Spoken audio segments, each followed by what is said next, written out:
keynote address on blended finance, we need a kind of a full landscape, a description of what blended finance is all about.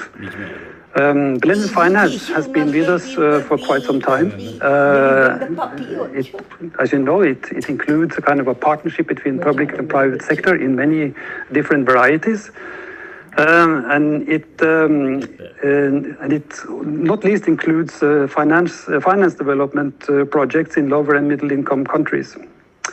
However, as the agenda of this very workshop illustrates, blended finance with its tools and approaches may play a significant role in financing investment for science, technology and innovation for sustainable development. I know nothing about it. And to deliver this keynote address on blended finance and its current landscape, I have the pleasure to introduce Anouj Mehta. He's the unit head of Green and Innovative Finance and the ASEAN Catalytic Green Finance Facility of an Asian Development Bank located in Manila. Anouj focuses on innovation and green finance across Southeast Asia. He also manages the ASEAN Catalytic Green Finance Facility, as well as a number of initiatives and partnerships to develop leveraged finance approaches, both as conceptual instruments and in projects. Anouj was also an investment banker in JP Morgan Chase prior to joining ADB and has experience or expertise in mergers, acquisitions, project and corporate finance, and many other things. So with this, I would like to give the floor to Anouj for the keynote address. He's going on spit. Lovely. Thank you very much. I hope you can hear me loud and clear over there and see me as well through all the... I hope you can hear me and give me a thumbs up or something. Yes. Yes. Yes. Okay. I get somebody's give me a thumbs up. Okay. Great to be here. Thank you very much to the organizers to invite me on this very important platform.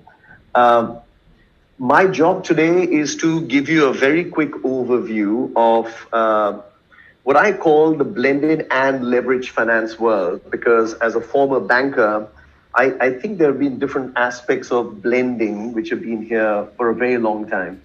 And I think this is such a fundamentally important area that, there are sort of quite a wide range of areas to look at within this. So I'm going to try and take you through that. I hope you can see my screen with the PowerPoint over here. As a start, let me just get straight into the slides. There we are. So my job actually just got a lot harder with COVID.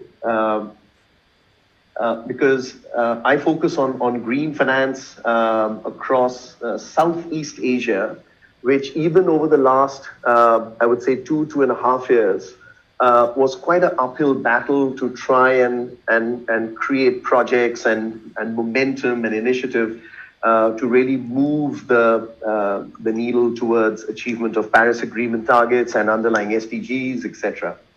And the fundamental rationale for all of that. And so what I want to do very quickly, I should say, is give a very quick reason for why it's become harder, the context, which has become even more complicated now, the challenges, which have become even harder now, especially in developing countries, and then some examples. So that's sort of the landscape that I'll try and paint very quickly.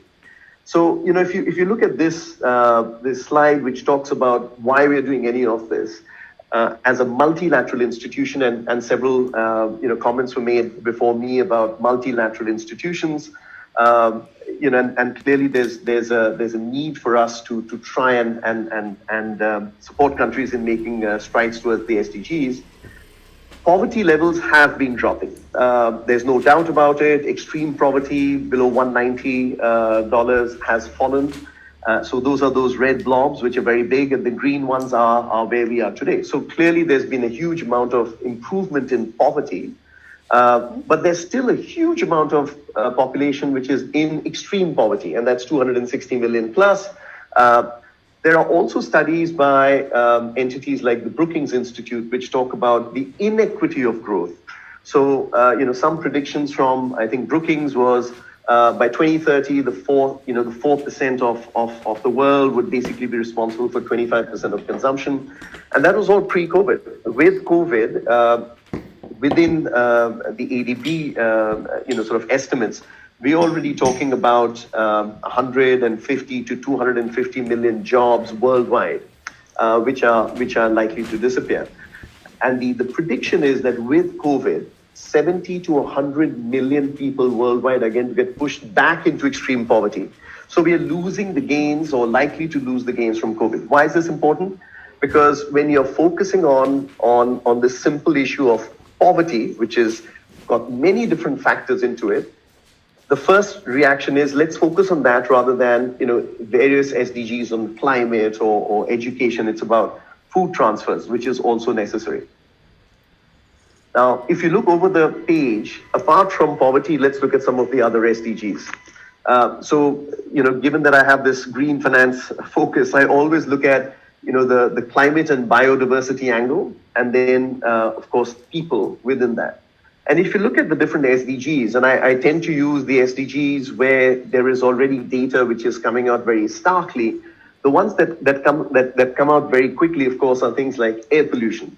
Now, climate, green, biodiversity, a lot of these are cutting-edge themes, or cutting themes, cross-cutting across many SDGs together.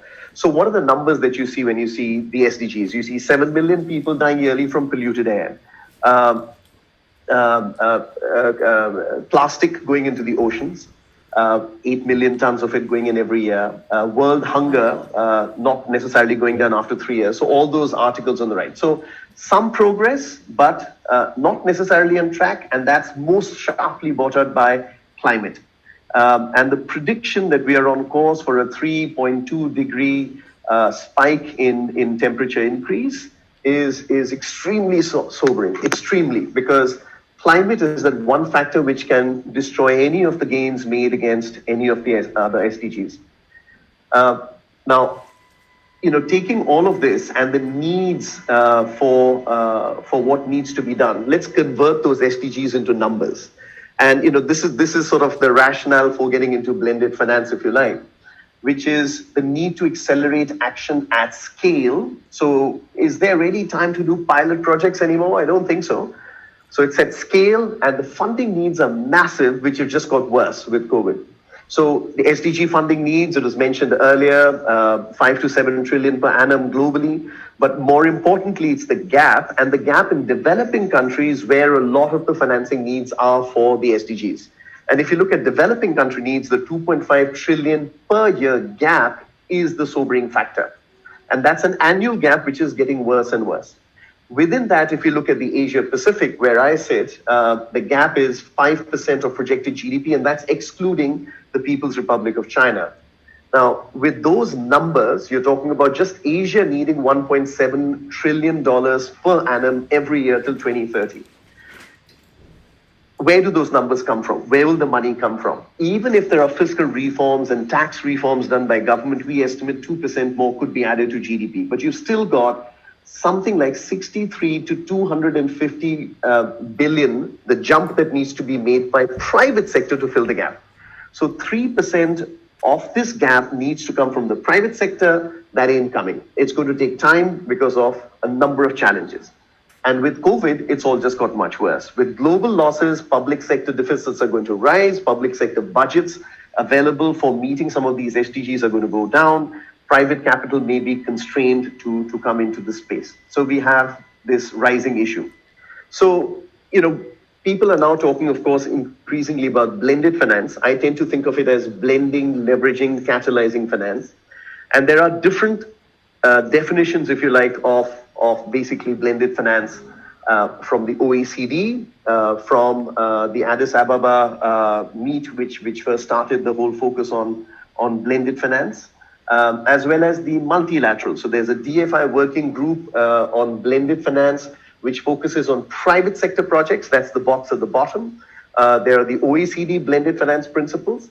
But to a large extent, if you go away from the definitions and let's look generally at blending and leveraging finance on the right-hand side, I tend to look at it in this way, which is de-risking money or incentivizing money or concessional money, generally concessional money from the governments, multilaterals, philanthropic institutions, which are applied to projects with very clear targets for SDGs, where bankability is not very evident, and that money is expressly used to bring in, catalyze, mobilize finance from private sector, the capital markets, what I call PIC, the institutions, private sector and capital markets into projects where it would not otherwise flow. And something that is often missed out is the box on top, project preparation. Simply creating a fund for de-risking or simply having commercial money available will not make projects flow, because the biggest issue is project structuring, preparing a bankable pipeline of projects, which you'll hear a lot about. And the money is there. I think it was mentioned earlier. If you look at the flows of funds, this is the PIC angle on the left-hand side, PPPs, which is a small part of the overall gamut of funds that you're trying to blend or leverage into projects, institutions, pension funds, etc., and commercial banks. And if you look at the top, the amount of money available in global institutional pension funds is a lot. How do we catalyze that? And that's the whole game. That's the whole structuring of blended or leverage finance transactions. And clearly there's an appetite. So if you look at as a proxy for sustainable finance going into the SDGs, a proxy is that chart at the bottom from CBI UK, which shows how green finance, which includes sustainability bonds, social bonds, etc., have been rising. And from very little in 2013, it's already $465 billion last year. So clearly there's an appetite from investors, those funds, etc., on top, to come to projects or to come to instances where sustainability, SDGs, and green is well defined. And you'll see on the right-hand side that by region also there's been a growth in terms of global bond and loan issuances, which are social, green, sustainable. The problem, of course, is that a lot of the developing world, Asia Pacific, though rising, is still a small part of it. And that's where a lot of money needs to flow to meet a lot of these different SDG targets. Now, I wanted to stop for a second to look at Convergence's state of the blended finance market. Convergence produces this report, which is extremely clear in terms of showing what's happening in blended finance.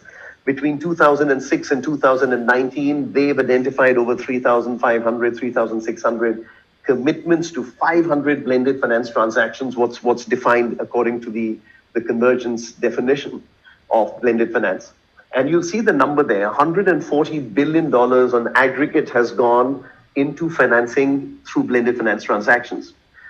But the number below shows you that it's still a pretty small number. It's $15 billion per annum.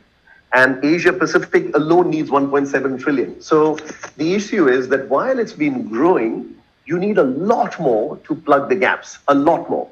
And you'll see below some of the other aspects of it. The project sizes on average, a medium, tend to be about $60-65 million per project. Still pretty small if you're looking at the large urban transport projects, etc., in this part of the world. Still, a lot of the initial work is being done by the development finance institutions, multilaterals, and gradually an increase in bonds, but not a huge amount in Asia Pacific yet as a proportion of the overall. A lot of money has been going into energy, but there's also a lot of other sectors which need it: education, health, urban transport, increasingly urban development, water sanitation, where that's not flowing at the scale needed in developing markets. And lastly, the instruments tend to be rather heavily reliant on concessional debt, which is the blender for bringing in the commercial finance into the market. Now, there are specific funds which are being used to specifically try and bring a focus on science, technology, and innovation. And this is vital because in terms of trying to reach or leapfrog an SDG achievement, the improvement of technology or innovation in processes, as well as in terms of technology in a particular project or in a particular utility, is critical. So ADB, for example, has a high-level technology fund, multi-donor, financed by government of Japan, amongst others, to try and use grant funding to integrate, to try and incentivize technology in projects and thereby catalyze in private capital into projects later. A good high technology project which has got some grant funding for for technology. So there are other funds which are also being created. And what are we seeing? So I'm going to use the last couple of minutes to talk about what's happening. So there are both projects which are worth looking at and replicated, but also facilities. And why I talk about facilities versus projects is a single project example is a good idea, but I know, for example, a project which you're looking at the screen now took 18 months to 2 years to develop and bring to a closure. Facilities which are created locally or nationally create capacity on the ground and could create many more projects than doing one project at a time. So there are good examples, and I'm just going to touch on the principles of these. So, for example, the Cambodia solar park project, which was approved in 2019, has this classic mix of de-risking funds from sovereign entities. So there's ADB sovereign loan, there's a strategic climate funds, the SIF loan and grant into a project and the government. There was PPP project structuring, supported some of it by my own technical assistance grant money, which then created an overall project package which was able to attract the private sector into it. How was it split? Between backbone infrastructure funded by the more sovereign or concessional funds, which was the transmission lines, the solar park, and generation, which was then bid out with this infrastructure financed, or at least in principle financed, which attracted the lowest bids for power in renewable energy in all of ASEAN. And so that clearly created 26 bidders for that particular project. And so there is clearly grounds for replicating this sort of a structure, which we are doing.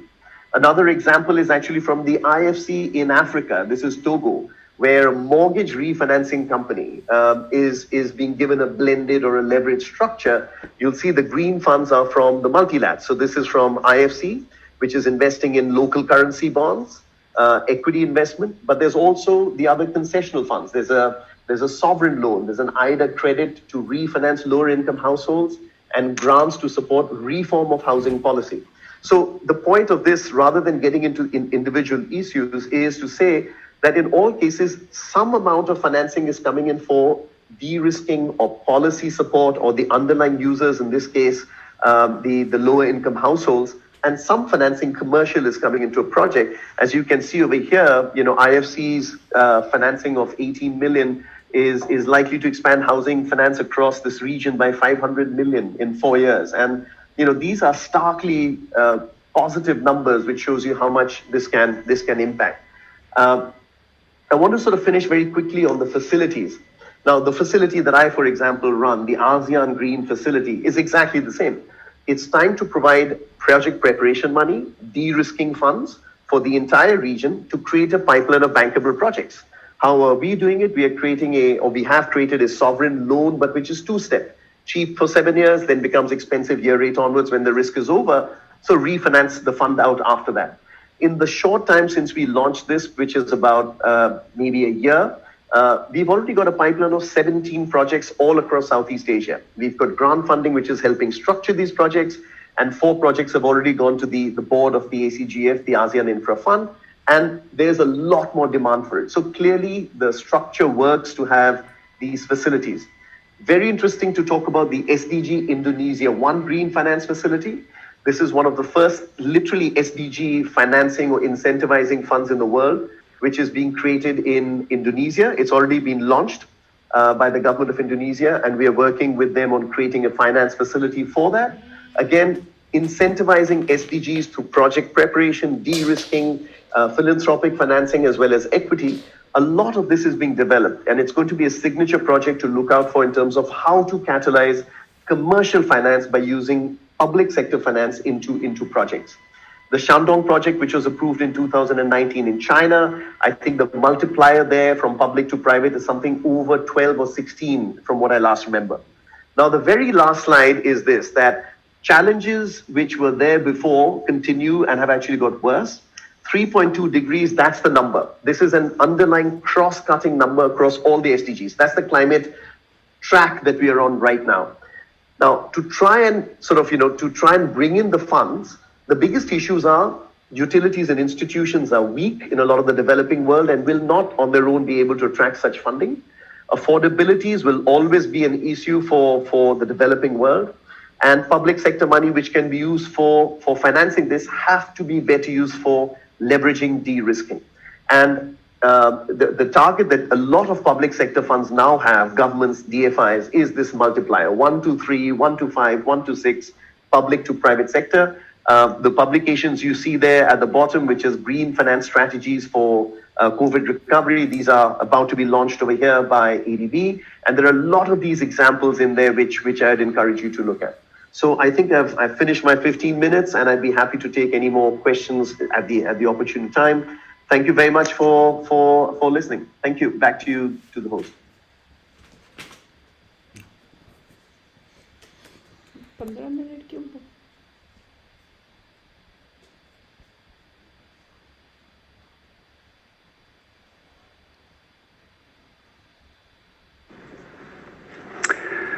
Thank you very much, dear Anouj. This has been an excellent overview, and I think it really helps us to create a frame of reference for what we will be discussing today and over the next few days.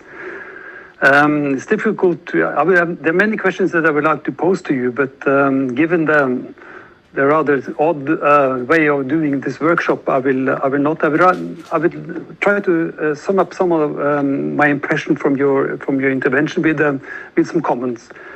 And I think it illustrates very well the wide landscape available for tapping capital. I think also you've made a very important point in the need for projects to be bankable to attract financing.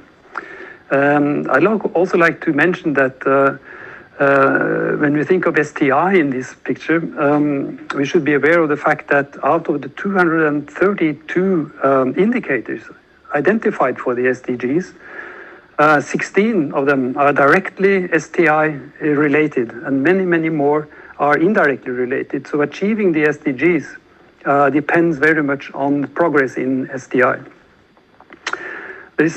One additional remark that I would like to do, and that is, this workshop, and I think also you alluded to it in your presentation, is to some extent a coming together of three communities. You have the development community with long traditions in public and concessional funding for projects in developing countries, to some extent also combined with blended finance that you have pointed to.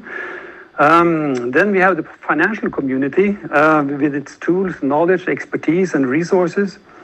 And the third, we have the STI community, which is different, and the STI policy community.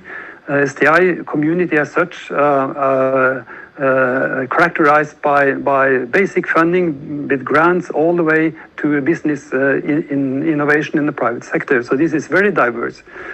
So the key question is how to learn from the financial community to enrich and even shape STI policy and bring development finance closer to STI. I think this is sort of an important afterthought about after listening to what you have been saying.